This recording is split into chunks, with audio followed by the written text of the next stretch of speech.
Let's go next to our caller from the 832 area code. Caller from 832, what's your name and where are you calling from? Hello, is that me? Yes, it is. Oh, hi, David. Big fan. Thank My you. name is Luis Castillo. Hey, Luis Louis. Castillo. I just have a question. Yeah, I've noticed in the press briefings, the presidential press briefings, yeah. I was just wondering, do you know if there are any progressive journalists in those press briefings?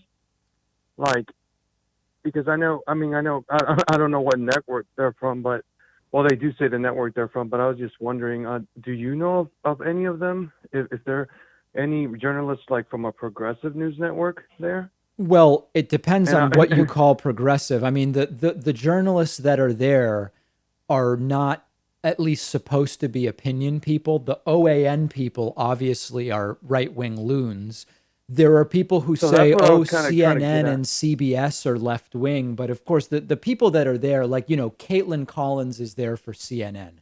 I don't know her personal politics. I know adversarial relationships exist between CNN and the Trump Oh, administration right okay. now, but I don't know the politics of all the people in the room because they're really supposed to be there as reporters, not as politically biased individuals.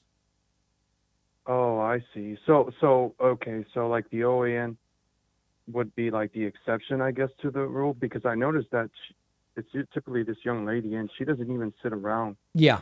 with She's the rest of the absolutely bonkers. journalists. Her name is Chanel Rion. She doesn't even understand the questions she's asking. She gets this vacuous look in her eyes where she has an idea of a question and I don't know if she has it written down, but you can tell she's having trouble parsing the grammar of her own question in her mind. Like she doesn't even know what she's saying.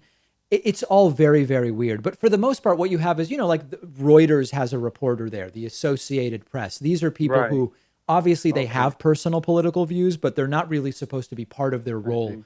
as part of the White House press corps. Oh, wow. Okay. Would Yeah. you ever could someone like you ever consider to be considered to be in that room? I can't Because I imagine. would love it. I can't imagine they would ever grant me a press pass. Luis, I'm going to let That you go. would be Okay, your great. your audio is a bit problematic, but I think I'm the last person that is going to be allowed into the press room. And certainly, if I were, I don't think I'd be allowed to ask a question. Let's go to our caller from the 954 area code. Who's calling today from 954? David, this is Derek in Tallahassee.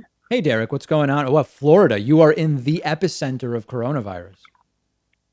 That's right. Give me 1 second. Okay, take your time. Lot going on there. Sounds like running. I'm David. curious. Yes. Hey, sorry. So yeah, it's getting pretty bad here. But wanted to hear your take on the one of these shooting with Rashard Brooks and whether the charges are justified. Listen, I don't know. I don't know. My position is the same as with the George Floyd case, which is I don't know what the right charges are. We have a system. I'm not a prosecutor. I'm not a lawyer. I can look at stuff and sort of say what happened was wrong. But in terms of the charges, there's strategy that goes into charges. There's evidentiary considerations. I don't know what the right charges are, and that's similar to what I said in terms of the charges against Derek Chauvin and the other officers. I think you really only know in retrospect whether the charges were the right charges, and it has to do with the evidence. It has to do with a lot of different things. I just don't know the answer. Mm. So do you think it was too quick for the Atlanta DA to bring charges? I think it was just like a day and a half. They had like a special investigation or something. I really just don't know. Seems quick. All of these things are it's Hmm. speculation from the outside. Sometimes investigations happen very quickly, sometimes they don't. I mean, I think we're just not going to know until more time goes by. Okay. Well, my take on it, Yeah. I think this is one that upsets people, and it's very gray zone. The media was saying that he was sleeping. Well, really, he was drunk.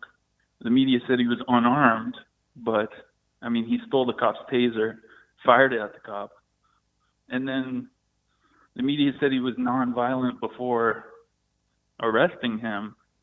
But if you talk to any family who's lost a life to DUI, I'm sure they'll say that's a violent crime. So You're saying that the fact that you know what I mean? he was potentially going to drive drunk is an act of violence in a sense. Of course. Yeah. I don't think that's actually going to that's a debate that is not unique to this case. I don't believe that's actually going to be the determining factor. The guy was running away. He wasn't driving away. So the fact that we can debate whether driving drunk is a violent act, I don't think is going to play a big role in what ultimately happens. Okay. Yeah. I appreciate it. All right, my friend. Thank you. I appreciate the phone call. Let's go to a break. That's all the time I have for today. As always, I apologize I was not able to get to everybody, but we will take calls again.